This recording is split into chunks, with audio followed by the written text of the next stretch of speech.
নমস্কার। আজ আমরা বাংলা সাহিত্যের এমন এক জগতে ডুব দিতে চলেছি যেখানে মৃত্যু মানেই কিন্তু সবকিছুর শেষ নয়, বরং মৃত্যু হলো এক অন্যরকম শুরুর নাম, এক নতুন রূপে ফিরে আসার গল্প। আচ্ছা, কখনো কি এমন মনে হয়েছে যে কোনো একটা জায়গার জন্য ভালোবাসা এতটাই গভীর হতে পারে, এতটাই তীব্র যে তা জীবন মৃত্যুর সীমানাও ছাড়িয়ে যায়? মৃত্যুর পরেও সেই মাটির সাথেই মিশে থাকতে চাওয়ার ইচ্ছা, এটা কি শুধুই একটা কল্পনা? না, মোটেই না। বাংলার অন্যতম শ্রেষ্ঠ কবি জীবনানন্দ দাশের কাছে এটা কোনো কল্পনা ছিল না। এটা ছিল তার মনের গভীর থেকে আসা এক প্রতিজ্ঞা, একটা প্রমিস। তো কি ছিল সেই প্রতিজ্ঞা? চলুন আমরা একসাথে জীবনানন্দের সেই বিখ্যাত কবিতা আবার আসিব ফিরের একেবারে ভেতরে প্রবেশ করি আর খুঁজে বের করার চেষ্টা করি। কবিতার শুরুতেই একেবারে চমকে দেওয়ার মতো একটা লাইন। কবি বলছেন তিনি ফিরবেন ধানসিঁড়িটির তীরে, এই বাংলাতেই ফিরবেন, কিন্তু মানুষ হয়ে নয়। ভাবা যায়, এখানেই তো কবিতার আসল ম্যাজিকটা লুকিয়ে আছে। কোনো চেনা পরিচয়, কোনো ব্যক্তিসত্তা নিয়ে তিনি ফিরতে চান না। কি অদ্ভুত সুন্দর একটা ভাবনা, তাই না? আসলে জীবনানন্দ দাশকে তো আমরা রূপসী বাংলার কবি বা প্রকৃতির কবি বলেই চিনি। তার লেখায় বাংলার খুব সাধারণ ঘাস, ফুল, নদী, পাখি সবকিছুই যেন জীবন্ত হয়ে ওঠে, অসাধারণ একটা রূপ পায়। আর এই কবিতায় এখানে তো তার সেই প্রকৃতি প্রেম যেন উপচে পড়ছে। কিন্তু প্রশ্ন হল, কবি ঠিক কোন বাংলায় ফিরে আসতে চেয়েছেন? কলকাতা বা ঢাকার মতো কোনো বড় শহরে, কোনো বিখ্যাত জায়গায়? না, একদমই না। তিনি ফিরতে চেয়েছেন বাংলার সেই রূপে যা ভীষণ সাধারণ কিন্তু স্নিগ্ধ আর মায়াময়। আর সেই মায়ার কেন্দ্রবিন্দু হল ধানসিঁড়ি নদী। এটা কিন্তু গঙ্গা বা পদ্মার মতো কোনো বিশাল নদী না, খুব সাধারণ সাদামাটা একটা নদী। কিন্তু কবির কাছে এটাই তার বাংলা। এই সাধারণ নদীর পাড়েই ফিরে আসার মধ্যে দিয়ে তিনি আসলে তার গোটা জন্মভূমির সাথেই এক হয়ে যেতে চেয়েছেন। কবি যে ছবিগুলো এঁকেছেন সেগুলো ঠিক তেমনই, খুব চেনা, খুব সাধারণ। ভাবুন তো একবার, কার্তিক মাসের হালকা শীতের সকাল, চারদিকে কুয়াশা, নতুন ধানের গন্ধ, তারই মধ্যে হয়তো একটা শিমুল গাছের ডালে এসে বসল একটা কাক, বা ধরুন সন্ধ্যের অন্ধকারে ডানা ঝাপটাচ্ছে একটা লক্ষ্মী প্যাঁচা। এই যে ছোট ছোট মুহূর্ত, এই সাধারণ দৃশ্যগুলো, এটাই কবির প্রিয় বাংলা। তো মানুষ হিসেবে যদি নাই ফেরেন, তাহলে কবি ঠিক কি হয়ে ফিরতে চান? চলুন দেখি।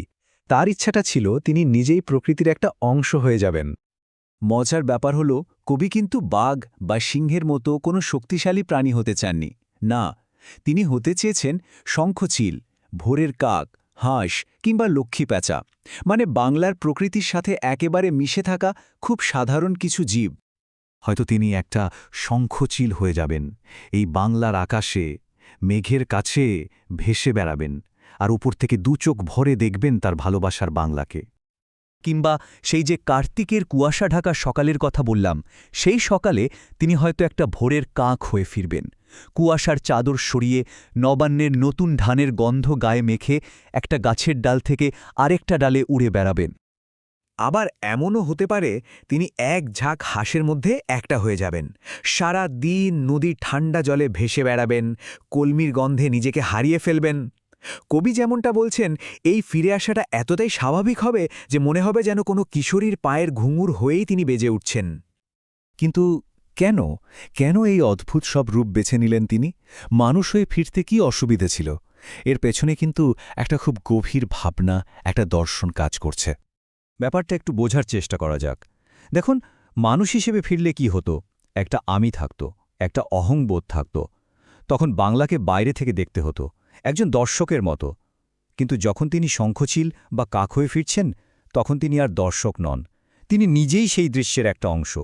তিনি বাংলার রূপ, রস, গন্ধের সঙ্গে একেবারে একাকার হয়ে যাচ্ছেন। আর এখানেই কবিতার আসল সৌন্দর্য। এই ফিরে আসাটা আসলে আবার বেঁচে ওঠার বা পুনর্জন্মের ইচ্ছা নয়, এটা হলো ভালোবাসার মানুষকে, এক্ষেত্রে নিজের জন্মভূমিকে পাওয়ার জন্য তার সাথে পুরোপুরি মিশে যাওয়ার একটা তীব্র আকুতি। ভালোবাসার চূড়ান্ত রূপ তো এটাই, তাই না? যখন নিজের সত্তাকে প্রিয়জনের মধ্যে বিলীন করে দেয়া যায়। আর ঠিক এই কারণেই এত বছর পরেও এই কবিতার আবেদন একটুও কমেনি। এটা শুধু একটা কবিতা নয়, এটা যেন এক অনন্ত ঘরে ফেরার গান।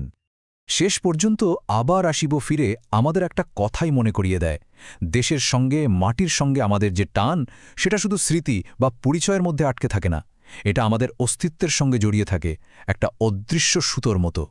এই কবিতাটা পড়ার পর নিজের মনেই একটা প্রশ্ন জাগে, আমাদের প্রত্যেকের জীবনেই কি এমন একটা জায়গা আছে এমন কোনো মাটি যার গন্ধ, যার শব্দ, যার রূপ আমাদের সত্তার গভীরে মিশে আছে, যেখানে আমরা বারবার ফিরে যেতে চাই, হয়তো অন্য কোনো রূপে, অন্য কোনোভাবে?